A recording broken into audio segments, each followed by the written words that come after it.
us, whether here in person or online, for this special lecture by Dr. Leslie King Hammond. At this time, I'd like to invite our director, Ms. Alessandra Cummings, to share a few welcome remarks.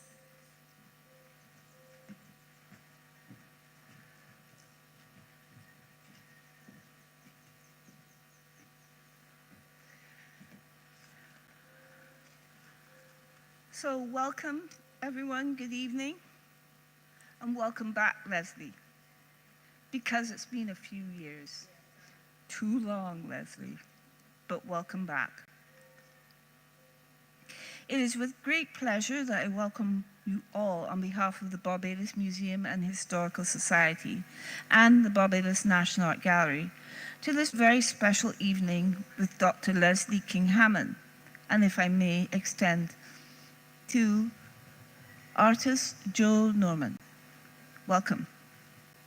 We are honored to host a scholar, artist, and visionary whose work has so profoundly shaped our understanding of African diasporic creativity and histories. Most of us know her through her work as an academic, as an exhibition curator, and what have you. But what we have now come to understand is that the links with Barbados are that much stronger. Tonight's talk is deeply significant because it brings home a story of reclamation, memory, and artistic legacy rooted in this very soil.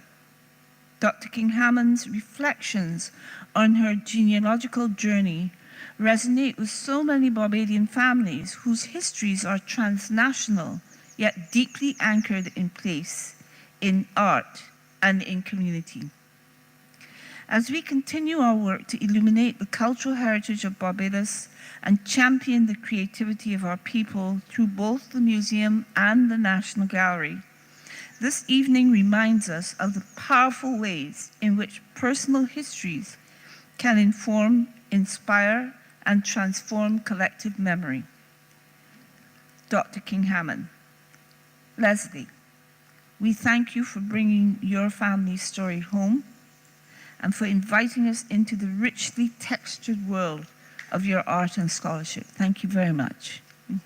Please, we have the introduction.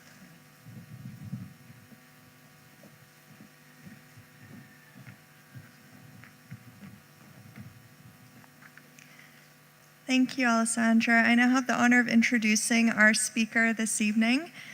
Dr. Leslie King Hammond is an art historian, artist, curator, educator, and community innovator who received a BFA from Queen's College and a PhD in the history of art from Johns Hopkins University. She is a professor emerita, former dean of graduate studies, project director for the Ford Foundation Philip Morris Fellowships for Artists of Color, and founding director, Center of Race and Culture at the Maryland Institute College of Art. Board service includes American Craft Council, Reginald F. Lewis Museum of Maryland African American History and Culture, collections committees include the Walters Art Museum, Advisory Board, Craft in America, Handwork 2026, and Advisory Board of Aware Origin of others. King Hammond served as historical consultant for the FX Disney production of Octavia Butler's novel Kindred that was screened by Hulu. As a senior fellow, Robert W. Douche Foundation, she assisted the development and implementation of Motor House, an arts hub, and Open Works, a maker lab in Baltimore City. Scholarly research, curatorial initiatives, and publications include Jacob Lawrence, Romer Berden, Vivian Brown, Willie Birch, William H. Johnson, William Edmondson, Sonia Clark, Joyce J. Scott, Elizabeth Talford Caldwell Scott, my apologies, Ernest Shaw, Stephen Towns, Amina, Brenda Lynn Robinson, Betye Sar, Olathe Devane, Huey Lee Smith, Aislinn Pankararu, and among others. Select exhibitions include The Intuitive Eye, Myth and Ritual in African American Art, Black Printmakers and the WPA, Ashe to Amen, African Americans and Biblical Imagery, Art as a Verb, the Global Africa Project, co-curated with Loria Sims, and co-curator for John Wilson, Witnessing Humanity. King Hammond received Lifetime Achievement Awards from the Studio Museum of Harlem, Women's Caucus on Art, Brandywine Workshop and Archives, Howard University Porter Colloquium, Elaine Locke Award from the Detroit Institute of Art, Art Table, Creative Alliance, and a MICA Graduate Student Fellowship named in her honor. Please join me in welcoming our distinguished speaker this evening.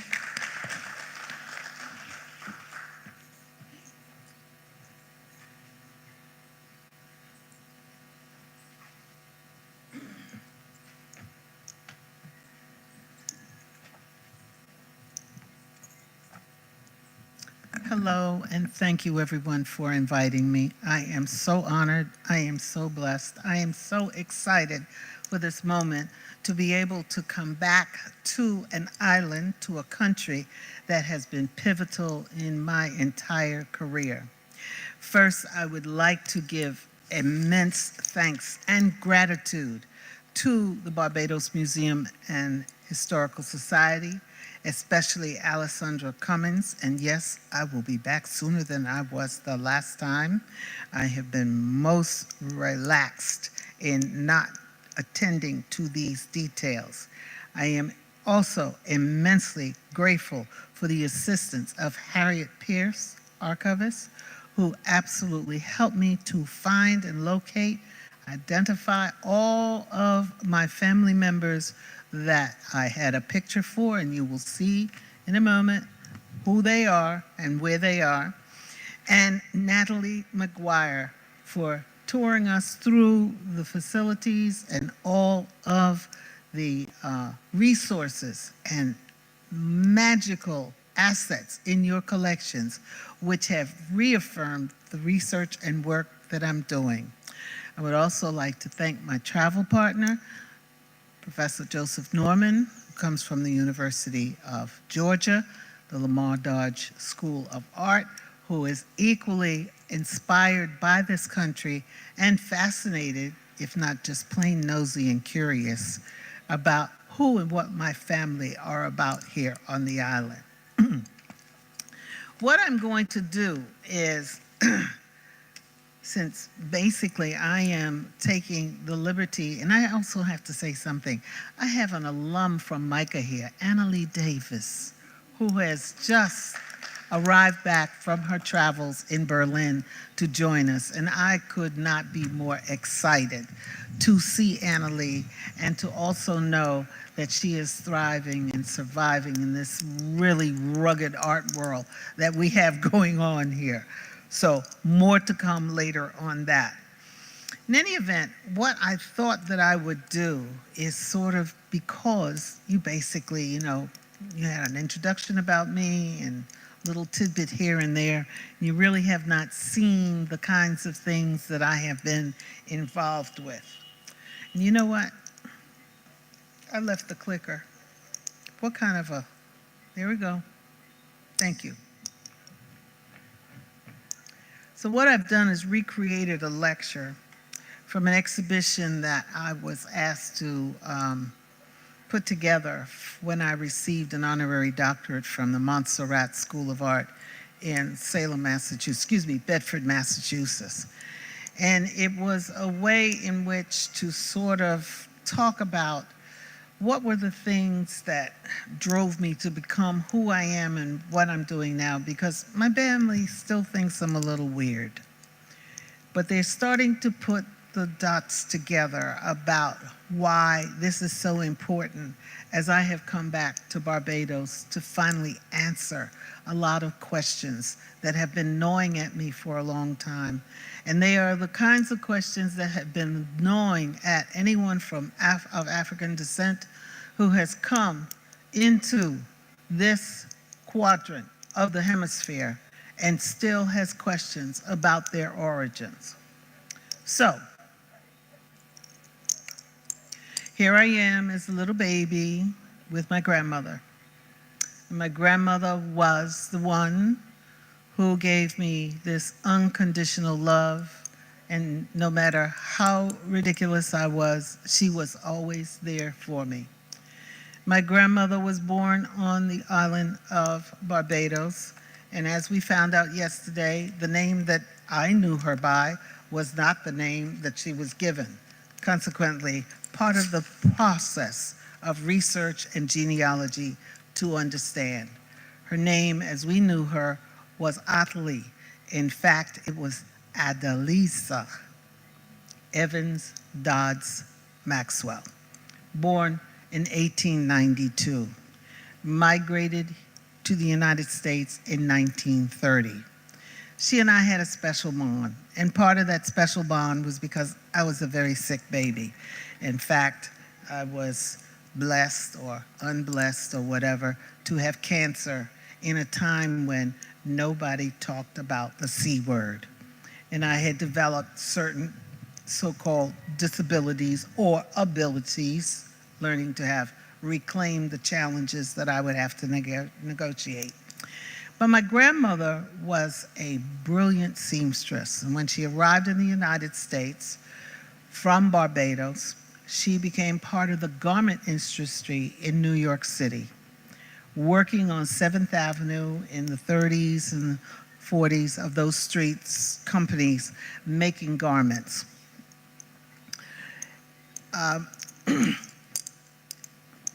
It's not moving.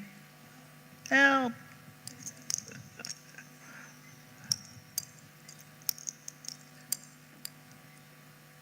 Let me go back. No, it's not moving. It's frozen. Oh, here I am. Fine, it's moving. So here I am in a garment because growing up, I was a little weeny, tiny thing. And she made all my clothes. And it was wonderful because I was so small for so long, she would bring home remnants and scraps from the garment district, and she could make anything for me for less than a yard. I still even have my nursery christening dress, and I still also have the very last silk dress that she made for me from a piece of silk that I found that was wonderful colors. But here is where I became fascinated with the arts, because at the same time, my parents and both sides of my family, the paternal side as well as the maternal side, both originated in Barbados. Almost all of them began to migrate and come to the United States around World War I. And many of them stayed. But my parents were often, who were born in the United States, were sent back to Barbados to be raised in the summers when school was out by their grandparents. However, and I'm going to be fast forwarding through this so that you will have time to ask me questions. I was a child who was trying to figure out the world that I was living in, as were many children doing at the same time. And in the United States, things were very difficult because it was very segregated. I was living in the South Bronx, born in that part of the United States in New York, and then moving out to the Long Island area where we had our first house, and we lived in very concentrated communities of other Caribbean peoples and nations. So there were Jamaicans and people from St. Kitts and people from Trinidad, but as my brother says, we lived in an islandific kind of culture. However, going to school one day, I'm going to fast forward into my part of my life where I start to really connect with the real world. I am walking to school and I stop at a corner to wait for the light to change, and I look up at the lamppost and I see this photograph, and I am like completely mystified and confused by it. I have to be maybe around 9, 10 years old. So that night, I said to myself, you get up tomorrow morning, make your lunch, eat your breakfast, and you walk to school so you have time to study this photograph. Got there, and what I was looking at was the open casket, a poster on the open casket of the assassination, the murder of Emmett Till. I could read and begin to understand, and for those of you who are in Barbados and don't know this part of history, he was a young boy, early teens, living in the South with his grandmother during the summer, and he was accused of whistling at a white woman or some other kind of negligible act. And then he was dragged, beaten, and thrown in the river and not found until the next day. He was from Chicago, and when they sent his body back to Chicago, any mother would have been devastated. But the thing that she wanted the world to know was that this is what happens to Black people at that point in time in the United States. The Ku Klux Klan was still riding roughshod over everything. I went home after seeing this, and I never said anything to my parents because I couldn't figure out why. And they got the Black newspaper and they got the regular newspaper, and I knew it was in the Black newspaper, that they never said anything. So again, I'm confused. So I internalized this. A few years later, I'm in school and I am required to read the Diary of Anne Frank. By this time, I have decided I don't think I want to be part of this human race. I cannot believe that this is what human beings do to each other. The Holocaust was absolutely horrific. I remember when the time limit on the photographs was released into the public, and I watched bulldozers rolling people's bodies into ditches to be buried. I was anguished. Again, I said nothing to no one, and I internalized this. Growing up, I was a very quiet child. I was introspective, I was shy. I did not like the conversations that I was hearing from adults, and I was not liking the kinds of trauma and drama that was happening in my own house. So, when I would be a little bit obstreperous and I was given time out and sent to my room, I had a little box, a Cuban cigar box, wooden Cuban cigar box, and in that box had all kinds of little stuff. And I would go in the room and I would make things. Why was I making things? My grandmother was a seamstress. I was fascinated when she would take a piece of cloth and lay it on my body, and she'd say, "Leslie Ann," that's my real Bajan name, "stay still." She'd take 10-inch pair of scissors, shears, and she would cut a pattern on my dress. And then I would look at these abstract pieces, and I was amazed that you could do that. I went, wow. On the other side of my family, my father did not become part of the armed forces. He went into the Brooklyn Navy Yard. He was trained as a carpenter in Barbados. He made battleships, submarines, aircraft carriers. And I loved working with him, building and making things. My brother didn't like it very much, and that was fine with me. So between these two things and the fact that I was distressed about the real world, I had this fascination with making things. As I get into college, I understand that I am loving to make artwork that makes me happy. I did not know what I was going to do with it, and my family was a little upset about me going into the art field, but they were happier that I was choosing to go into the art field than becoming what I really wanted to be, which was an archaeologist.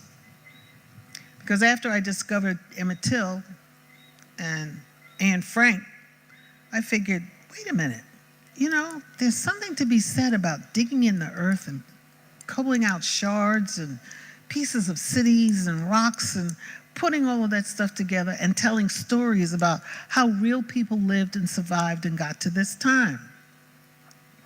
But at the same time, my own art, my own paintings began to take on a lot of what I was looking at in terms of fibers, in terms of patterns, in terms of colors. My own disabilities as a result of my cancer, and I had a massive tumor in my head, which was between my optic nerve and my pituitary gland. And at that time, it required them to remove my eye. So I had problems with vision.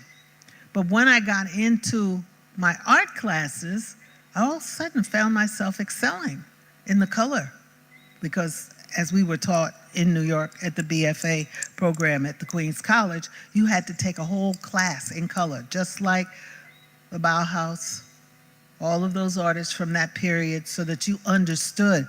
And I went to the professor one day and I said, look, I'm not sure if I'm understanding the problems or anything. He said, oh, no, no, no. He said, you're ahead of the problems. He says, you're ahead of the problems because of he says, I know you're blind. I know you're partially blind. He said, but because of your vision problems, he says, your depth perception is based on color and not black and white. So you are hypersensitive. So you are going to overextend yourself in that area. I went, okay, that's cool with me. Fast forward, I find myself all of a sudden now, because my experience in undergraduate school was such that I have a full fellowship and a stipend, and they paid for my books, and it was fabulous, and I got used to that scholarship money. So my family's going, now what are you going to do? So I said, well, you know what? I saw a fellowship from the Ford Foundation.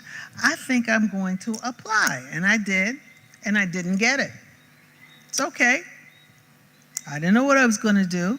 And as I was trying to figure out what I was going to do, within the week of my rejection letter, I started to get letters in the middle of the night from all over the country. Back in the day, when you got a special delivery letter, if it came at 1 o'clock, 2 o'clock, 3 o'clock, 4 o'clock in the morning, okay? Well, after you get about 20 of these letters, your mother thinks you're brilliant. You're absolutely, and I go, no, something is wrong. Something is up. I don't know what's going on. And each one of these letters was an offer of a full scholarship from a university in the United States to work on a doctorate degree. It wasn't until I got a letter from Johns Hopkins University that said, look, we got this letter from the Ford Foundation. Ford Foundation had 780 applications. We only had 50 awards. If we had more awards, these are the individuals. And they made up a list of 45 or 50 individuals, and I was the only one in the art category section. So I took that fellowship because I knew that there was a political attachment to this, because this was also the era of the beginning of the affirmative action movement, the rise of affirmative action, which now has been in the United States completely eradicated, because affirmative action has evolved into the DEI, or diversity, equity, and inclusion movement, which our so-called president has decided to decimate in every way, shape, and form. So I wanted to keep a fellowship that I knew that if there was a political disruption in that educational process, I could hold the institution responsible. Sure enough, as you see here, and I hope you've been able to locate where I am, at the time I had long hair. I went home, came back. It was the Black Arts movement. The feminist movement was on the rise. Cultural pluralism was on the rise. And there I am in the middle. I don't want to jump. In the sunglasses with this big afro. All right? So I am very political on campus. I am one of the few female doctoral students. Most of those colleagues of mine were males, and they came from all over the United States.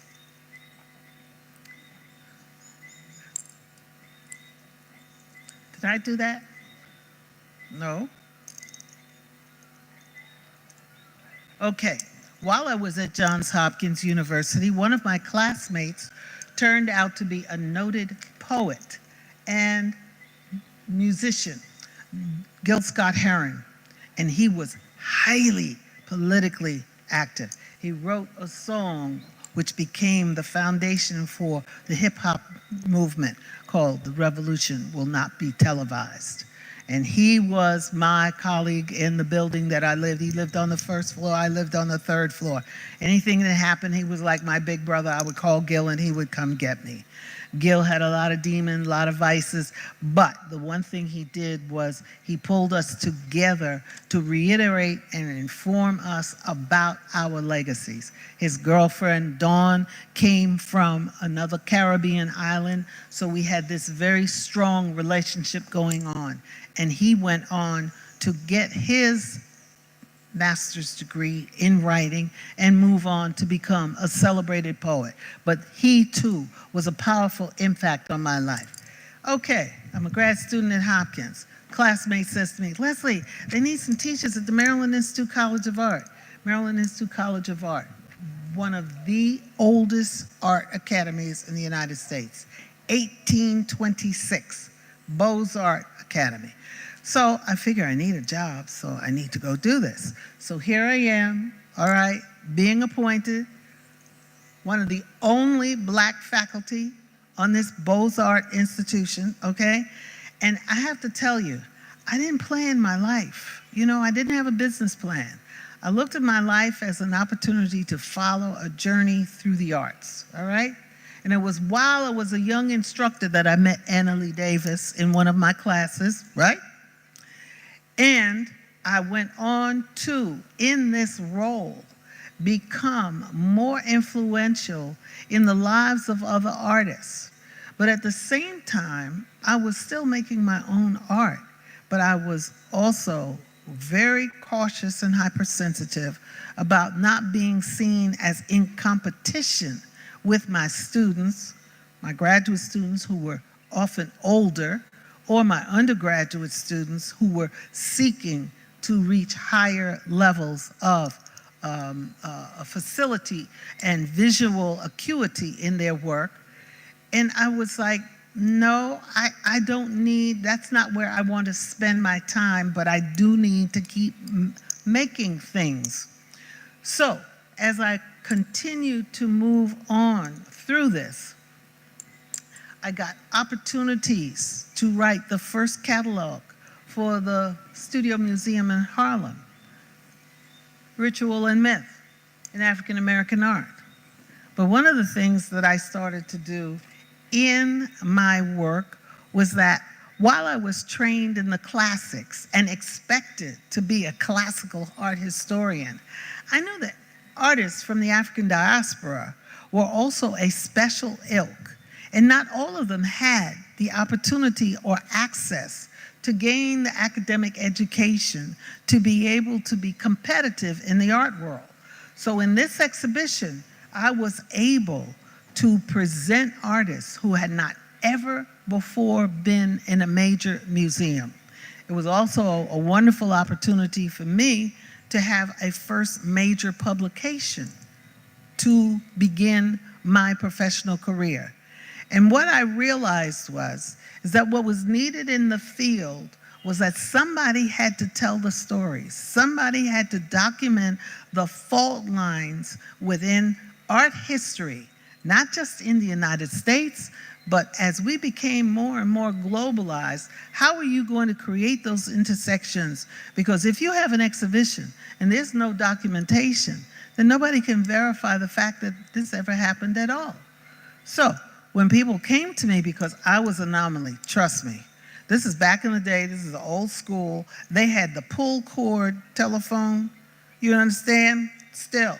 And people would call up, especially if it was time for Black History Month. "Excuse me, you have a colored girl there? I heard you have a colored girl there and she got a doctorate, okay?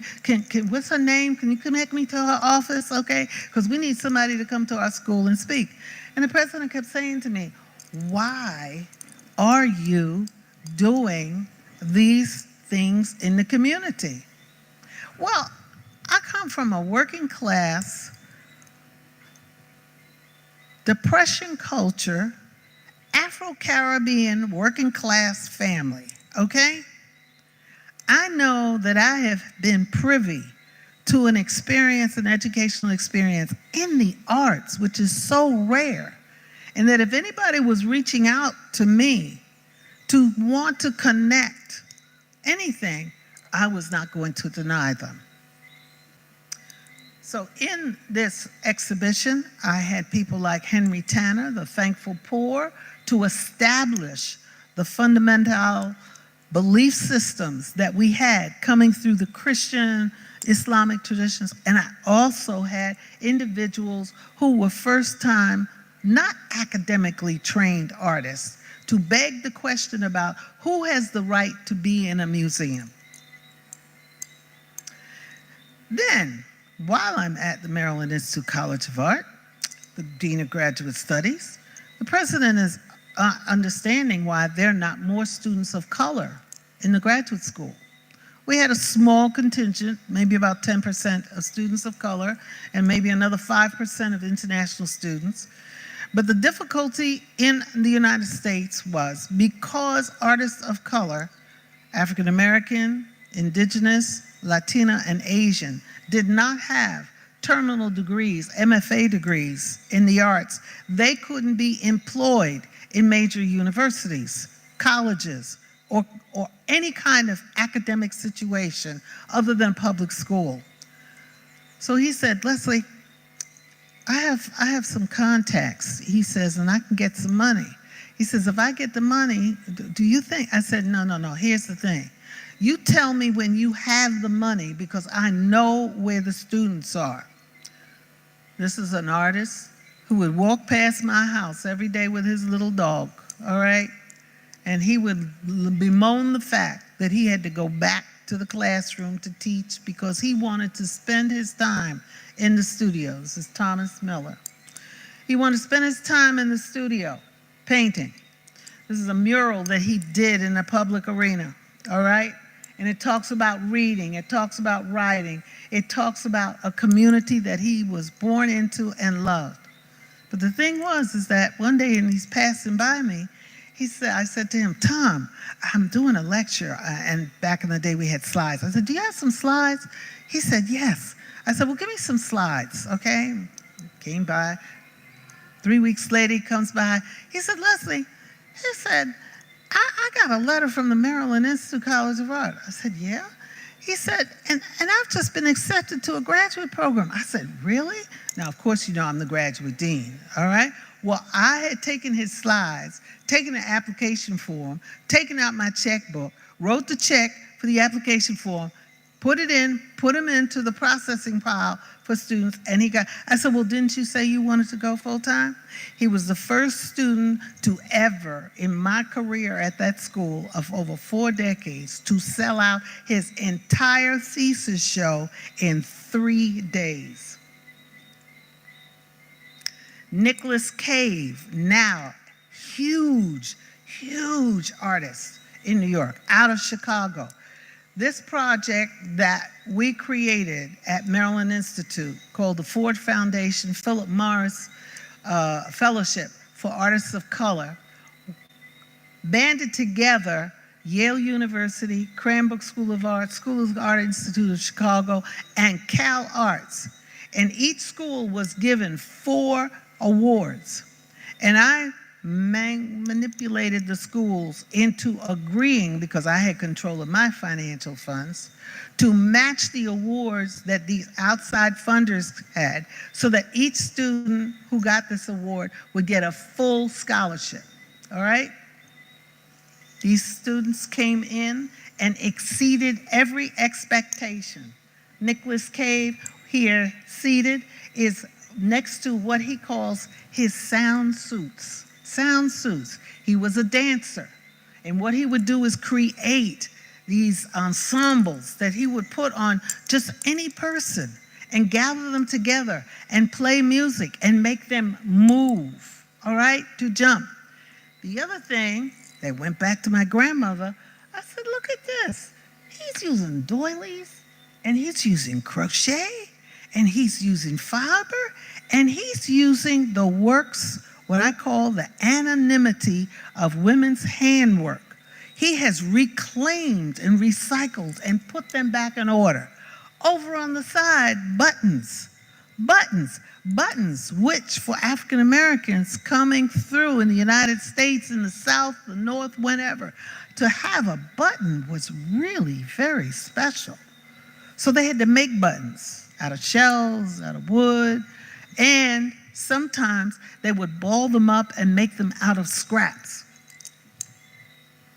Another artist, Sonia Clark, she came out of my program. And all these artists are going, I came out of your program. She came out of the Cranbrook Academy. And what does she do now? She does performance pieces with Confederate flags, where she stands with people who come to see the exhibition and has them unravel the flag as they talk about the meaning of the Confederate flag, what it took to make it, what it takes to take it apart to make a new society.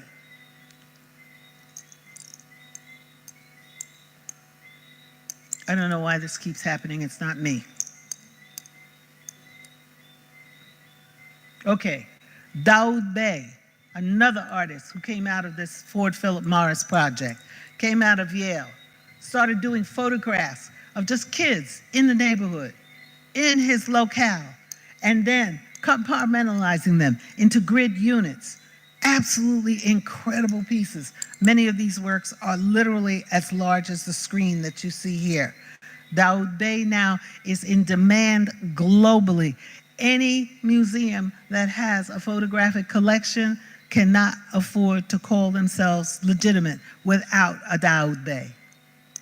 And then there's Sanford Biggers. Sanford Biggers reclaiming quilts made by women, white women, black women, Hawaiian women, discarded, left over in Goodwill, in whatever flea shop, in whatever archival, or in estates or in people's houses.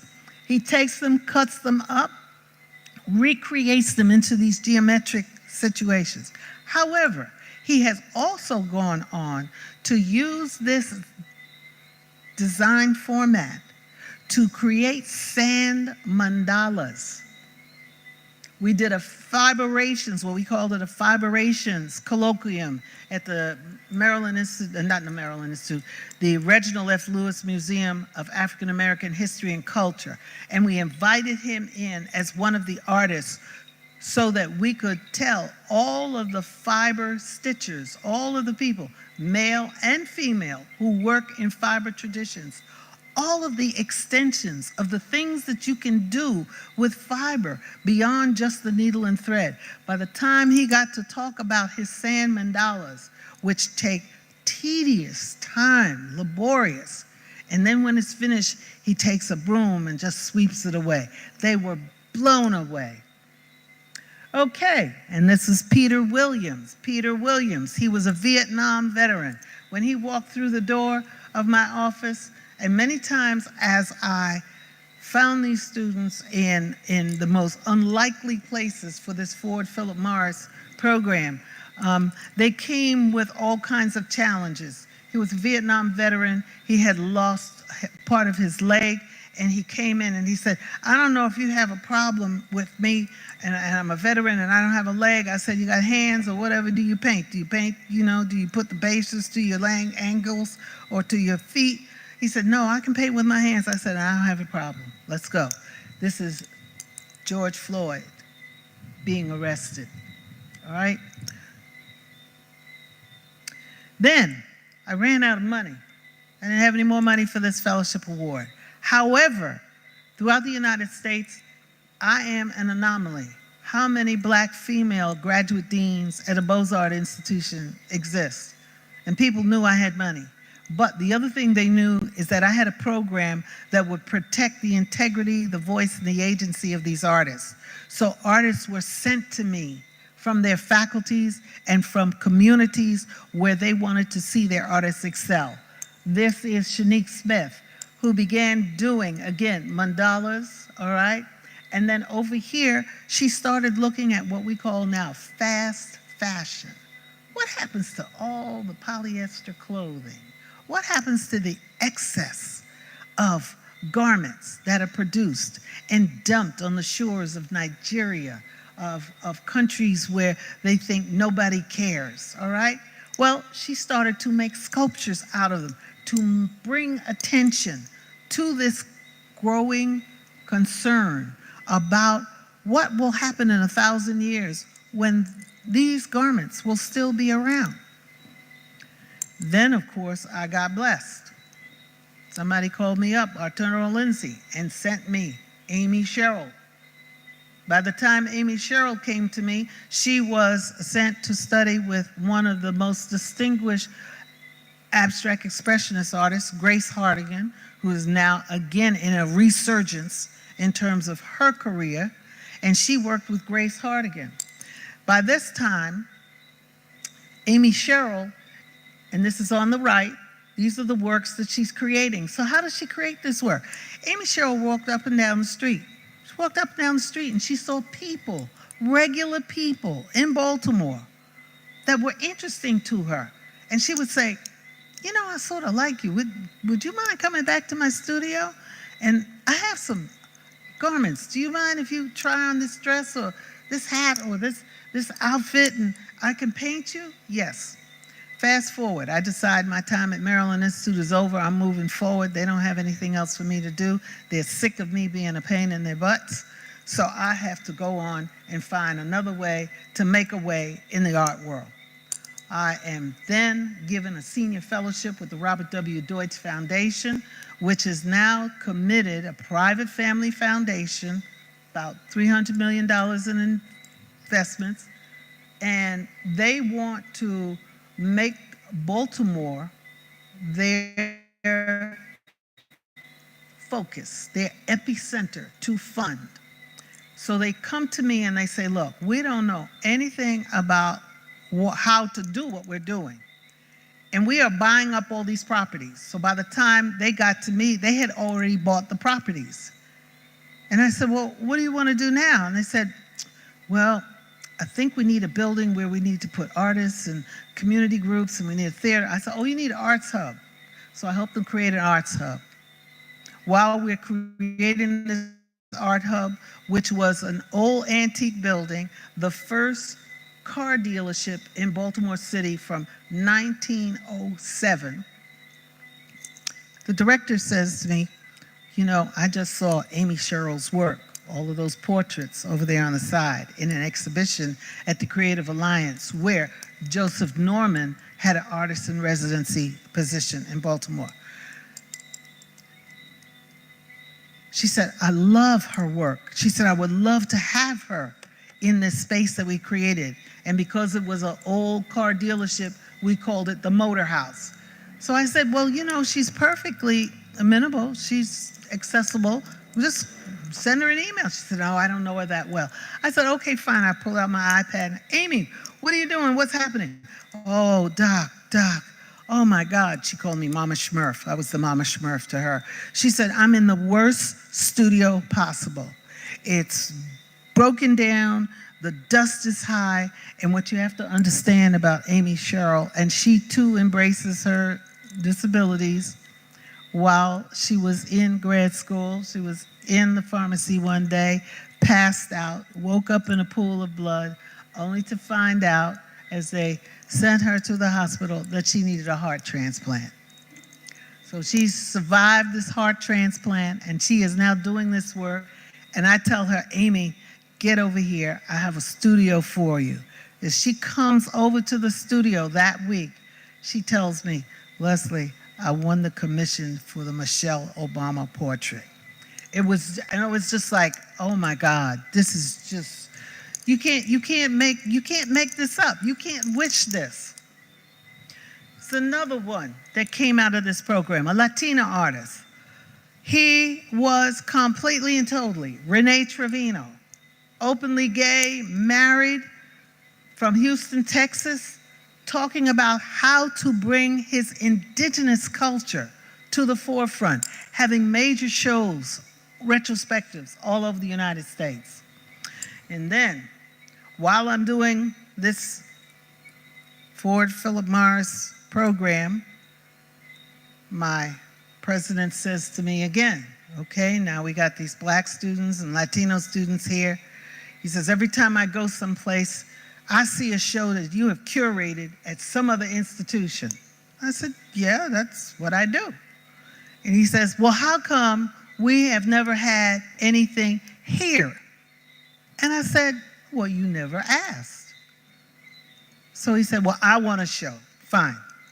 Every night, I call one of my best friends, Lowry Stokes Sims, who then was at the Metropolitan Museum of Art and became mentor to Alessandra Cummings, all right? And I said, Lowry, guess what? She said, what? She said, what did your white people do to you today? And I said, well, they finally asked me to do a show. I said, why don't we do a show together? And so we came up with this plan. She came up with this thing, Art is a Verb. And what it was about was we were at the point of the millennium, and everybody was asking the question, what's going to happen in the millennium? Well, we didn't want to do the traditional black art show that was really based around black, green, and red, which were the signature colors. We said, let's look at the artists who were really kind of stretch the dialogue, create a new language, look at other aspects of what it's like to be a person of color living in a nation which really doesn't like you or want you here. So, we have two people who just rocked the boat. But first you have to understand that the people that we had in this exhibition, when we first proposed to invite them to the exhibition, they told us, well, we understand what you're trying to do, but we're not going to do what you want us to do. We're going to do our own thing, and we don't know what it is. I said, okay. So as it turned out, we wrote the concept for the exhibition Art is a Verb, the evolving continuum. We submitted it to every funding agency, and because it was so extreme, so different, we got funded by every organization. On the left, you see David Hammond's. This was a time in history where Jesse Jackson was running for president, and a hip-hop artist, Mos Def, wrote a song called How You Like Me Now. Well, we never knew if it was black people or white people, but this installation, it's a chalk drawing on the wall, constantly got destroyed, disrupted, okay? On the other side, Joyce J. Scott, a bead artist, who is doing now what I have been informed is fine craft, all right, was working in beads and was getting no attention for her works because they were little tiny beads. And so they thought it was a craft, they thought it was decorative art, so it's cute, it's pretty. Well, she started making these birthing chairs. This show was so popular and so disruptive that when it traveled to New York, these two artists were both censored. In New York City, can you imagine? We did this in Baltimore City, and these two artists were censored. The Studio Museum in Harlem did not want How You Like Me Now. The MetLife Gallery, because we had to have two sites in New York because the show was so big, did not want the birthing chairs. And so we just changed the nature of the works. And I have funny stories later if you want to hear what happened. But these are the kinds of things that now, in 2022, the Metropolitan Museum of Art reinstalls the Art is a Verb show in the museum and never says a word to Lowry Sims and I. It was a gallery dealer that called us to say, do you all know that your show is in the Met, in the Modern, in Mama's gallery? Go figure. Then I did a show called 3 Generations of African American Women Sculptors, A Study in Paradox. And again, in the aftermath of slavery, Men went into painting, doing easel art. Ironically, in the United States, women went into sculpture. Gusta Savage. All of these pieces, of which there are two. The head that centers in the middle is hanging on the wall. That is lost. This woman and man cowering, those are lost. We don't know where they are. We are not even sure if she herself destroyed them. She was so frustrated with the inability of the public to accept her work. When she won a grand prize to go to Paris to study, and they found out she was Black, they rescinded the prize. However, she went on to run the Harlem Art Center, which gave rise to Jacob Lawrence, because she's the one that was, remember, his age, signed him up for the WPA projects, which were the projects during the Depression that helped all the artists in America survive. We also had Elizabeth Catlett in the show, and we had Nancy Elizabeth Prophet. Now, Elizabeth Catlett was such a revolutionary whose work is now on display in a major show at the Smithsonian's National Gallery of Art. She was forbidden to come back to the United States in the 1940s. She had gone to Mexico to work with the Telegrafica print studios there, and Pancho Mora. Well, at the time, she doesn't want you to know, but she's not here. I'm sorry, Elizabeth. She was married to Charles White. They didn't get along. They broke up. She ended up marrying Pancho Mora. She went on to become the head of the sculpture department at the University of Mexico in a very machismo society. Elizabeth Catlett, from New England, from Rhode Island, went to Paris to study, was so poor, so ill, that when she went to the hospital, they thought that she was a drug addict. She said, "No, I'm starving. I'm starving."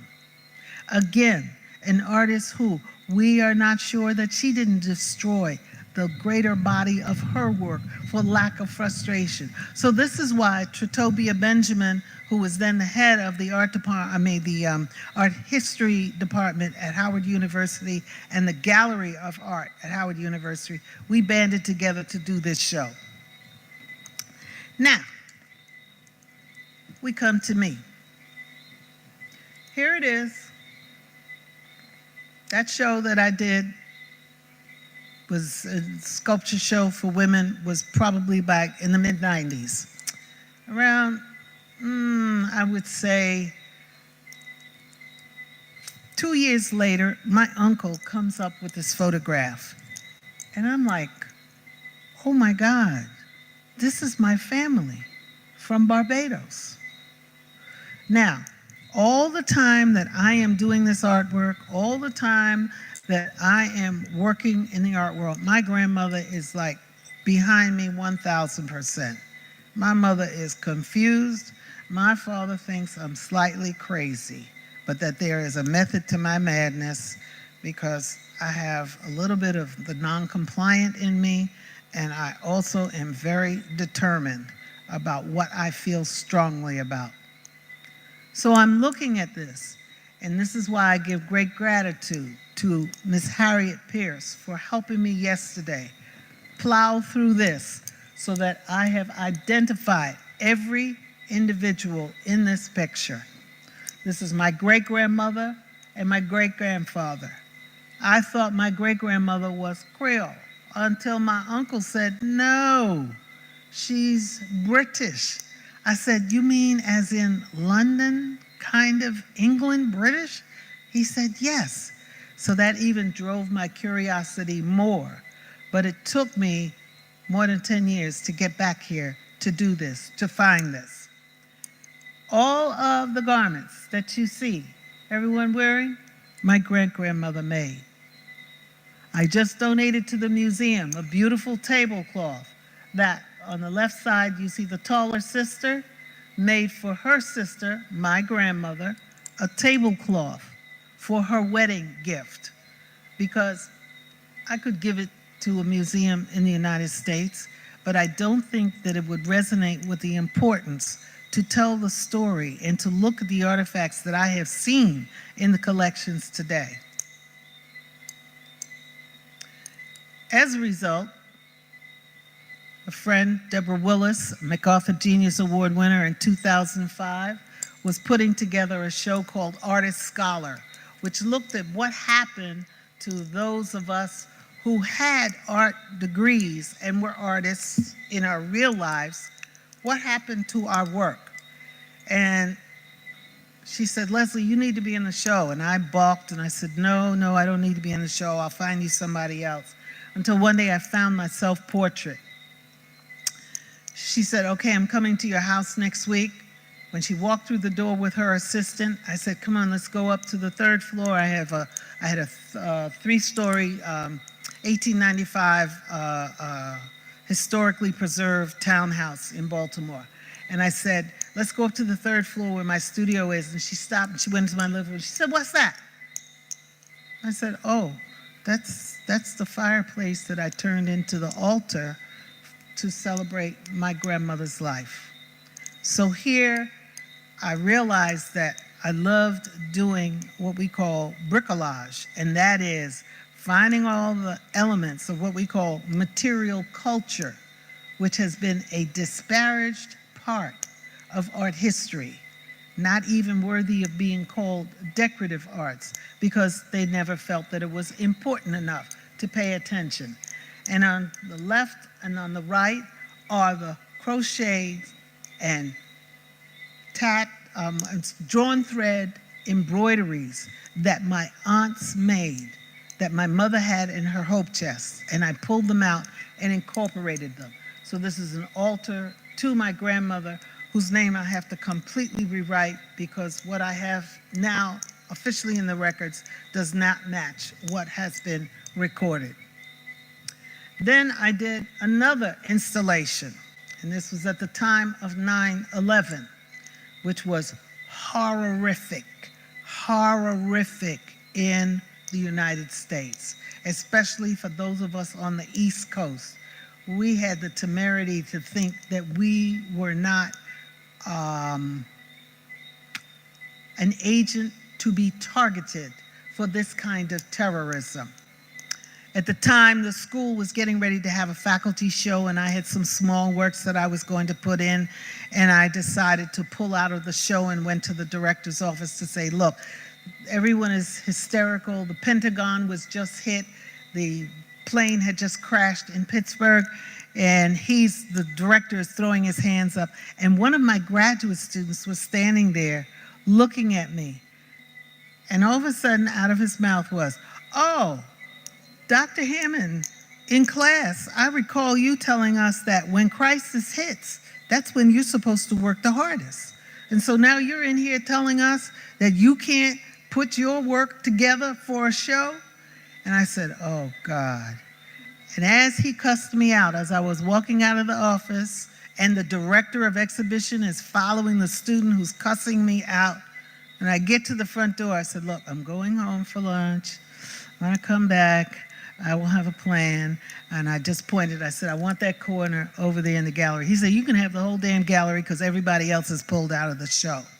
Long story short, what I had been doing was, because I noticed I got all the newspapers every day delivered, I noticed that there were no news stories anymore except the recapitulation of this scene that you see here on the front page.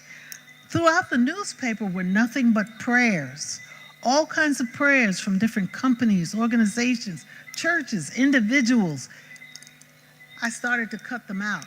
I had started cutting them out. I didn't know what I was going to do, so I came home and I said, okay.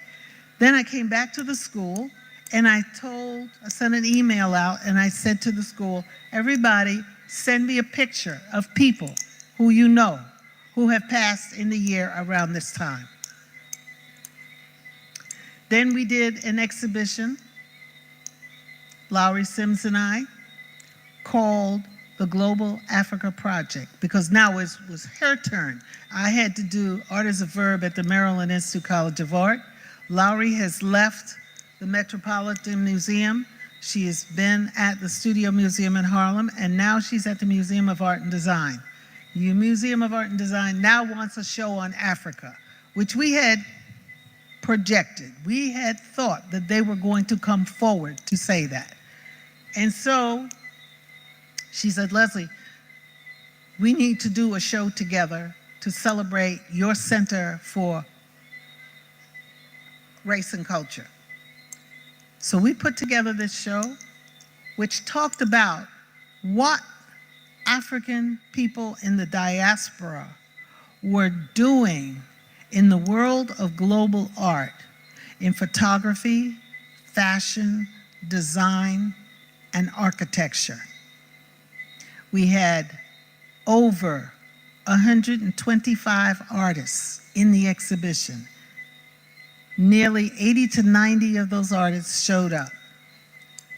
Kehinde Wiley, at that time, had designed the uniforms for the soccer championship that year. On the back porch there of the wall are quilts from India made by Sidi people, S-I-D-D-I, who were descendants of African slaves transported from Madagascar in the 17th and the 18th century, who take their old saris, recycle them, cut them down, and stitch them together. This work was the work of Victor Harris, who was one of the big chiefs of the Mandingo warriors. He was the spirit of Fayaya and became the first Africanized Black Indian in New Orleans. Nobody ever pays attention to the work done in New Orleans. All of the men and the women hand bead and create their creations to honor their relationship of survival that they had with Native Americans during the time of colonialism and enslavement. And finally, I end with this, the G's Ben's quilts, all right?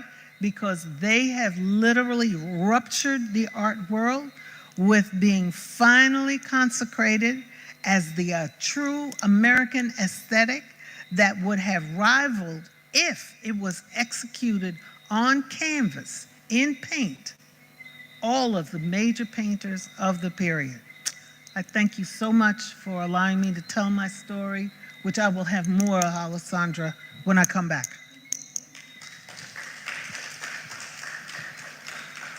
Thank you so much, Dr. King Hammond. We now have some time for questions. If anybody in our audience, either here at the Trevor Carmichael Wall Garden Theatre or online, would like to ask any questions.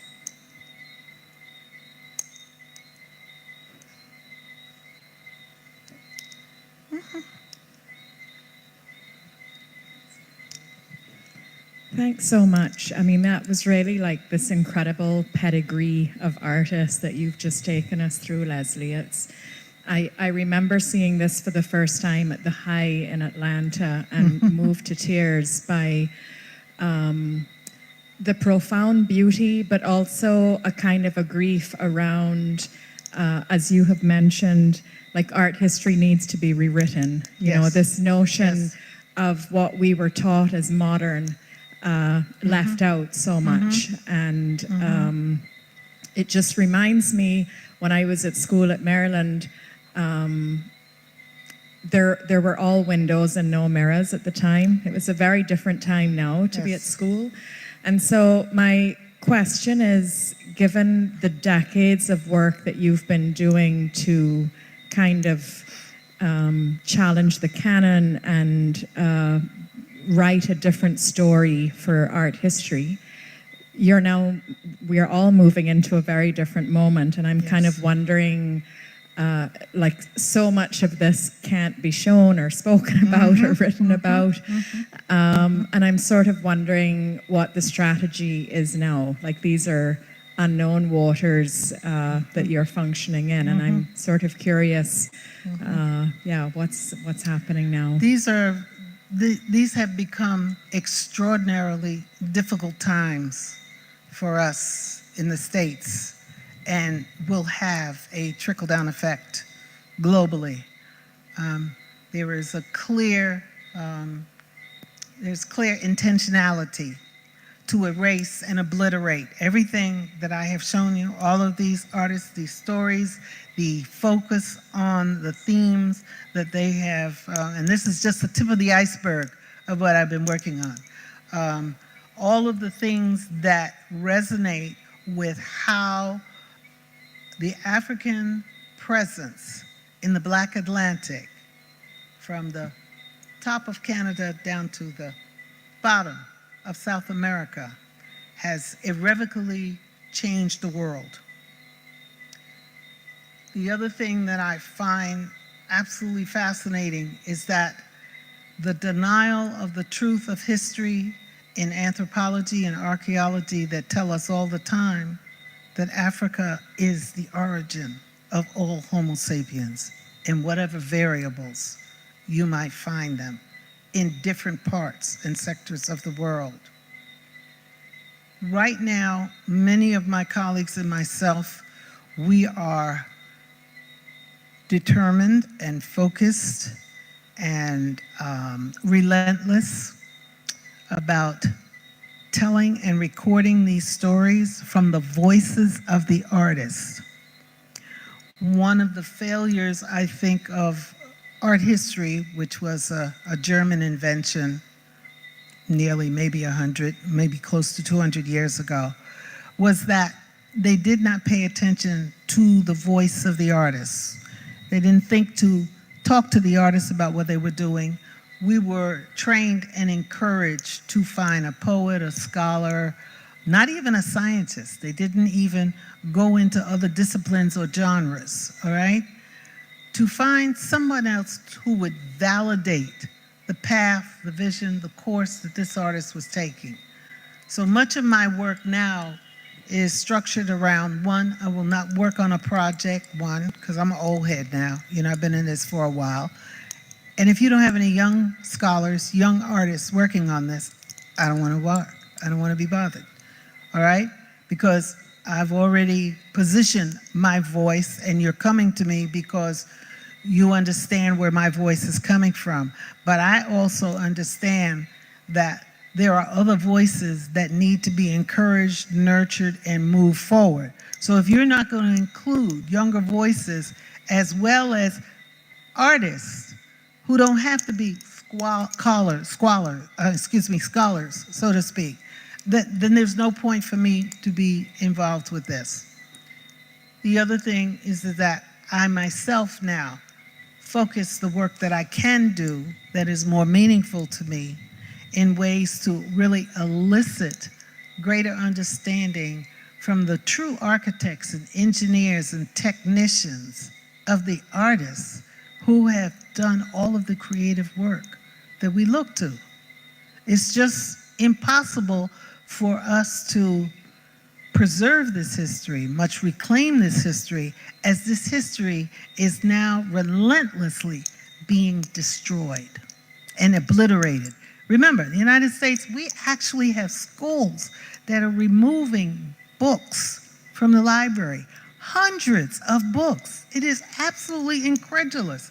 Every day we wake up, he is firing all of the head officials of all of the major Smithsonian institutions. He hired the head of the Library of Congress. Why? She's a black female, brilliant black female, out. Hiring young techioid kinds of individuals who have no experience to go into this position. So we are in just not rough waters. We are in turbulent, unpredictable, unknown territories. But as we look at the history of culture and arts, we know that this is also an incredible, productive period for us. And I encourage all the artists that I work with to stay true to their vision. Do not compromise or bend to the will of these forces that want to obliterate and make you invisible, a non-being. You are a human. Do not let them steal your spirit. Do not let them compromise your voice. Move forward. Thank you for the question. Thank you, Doctor, for answering the question in such a detailed way of what does this period hold? And my question to you would be, do you see this period with all that is happening in America that you just explained, and put it into the context of what is happening in Africa? Do you see that this is the period of the awakening that we as a people, African people, have been put through what we have been through for the last 493 years? To, at this point in 2025, according to the time, this is the awakening. And you have just, I'm so overwhelmed with what your presentation has taught me, that you are calling for the people of our age group to document their life experience as you have just done. Absolutely. And that is what I am calling on the people of Barbados, because this year marks the 373rd anniversary of an event that happened in Austin called the Barbados Charter that influenced the whole world. And then 9 years after, 1652, another event happened, which is called the Barbados Slave Code of 1661, that further transformed or influenced the entire world. And here in 2025, you come to Barbados and say, look, Barbados is something else. And I'm here to ask you, the people, to write your story, to tell your story as you have told. Yes. Yes. And that is what I will be doing on Wednesday, the 2nd of July. Okay. And you're so right about the spiritual nature of the stories that have to be told. You told it linking your grandmother and what your personal experience have been by having a cancer or illness that not inspire, that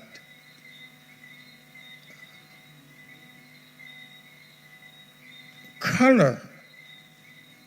That's good. That's good. Your world. Very good. And you have so beautifully shared it. And I want to thank you. But I ask the question, do you see this as the awakening of our people? Yes. Thank you very much. Yes, I see this as an awakening. I sort of started to see it at the time of the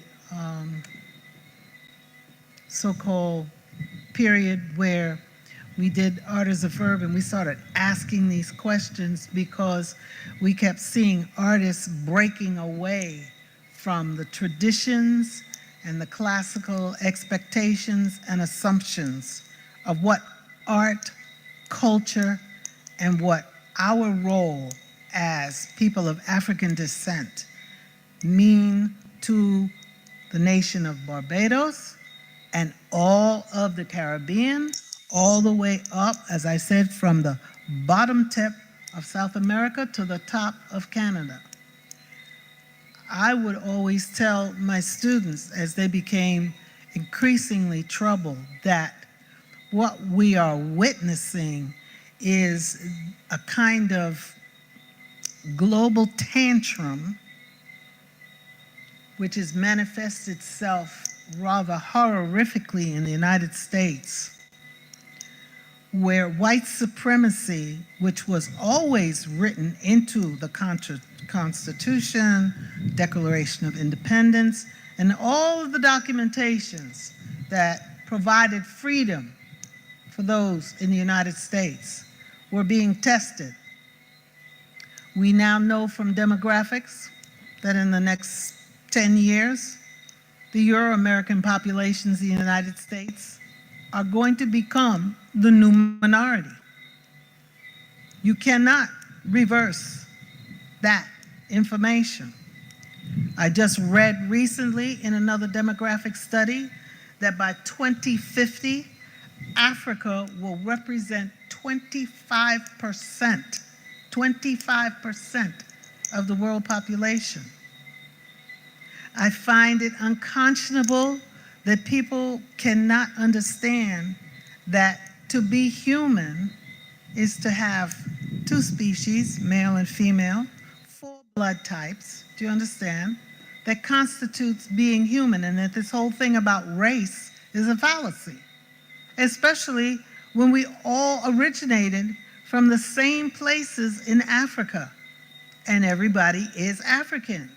And all of these scientists, the anthropologists, the biologists, those who do genome studies are talking about this.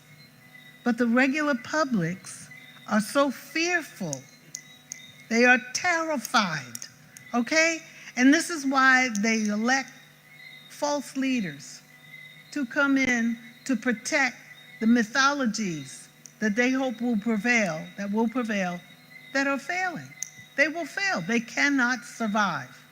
And this is why every story matters. I don't care that you're a celebrity. I don't care that you are a plain working person. Every person's story matters because it connects to the person to which you belong, in your family, in your community, across the street, whatever. But if we don't tell these stories, if we don't document them, if we don't preserve them in whatever format, it can be in poems, it could be in written narratives, it can be in painting and sculpture, it can be in music, because we have powerful traditions in these cultural forms of expression. And God knows, we have sustained within our religious and spiritual traditions those retentions that are not going away. So that's where my beliefs are. I know what's coming down the pipe. I try to stay aware. I try to stay current. I try to stay alert to what is going on. I don't like snake oil. I don't drink Kool-Aid. I don't like liars and fakes. I don't deal with the dark web, because those are the things that want to compromise who you are and what you're about. And so within the journey that I have had through the arts, I have learned from so many artists how to survive and thrive under the most arduous, incredulous, ridiculous situations, to make beauty out of nothing, to have something and have it become awesome, to make the ordinary the extraordinary. These are the things that each one of us has to work on in our own way. And in that way, we become a collective energy of force, because then we cannot be compromised. I hope that sort of helped you with your question. Thank you. We have time for one more question, or if not, I think that's quite a lovely note to end on. And we can thank Dr. Leslie King Hammond for her wonderful presentation again. No, I thank you all for being so patient. Thank you for letting me come. I appreciate it.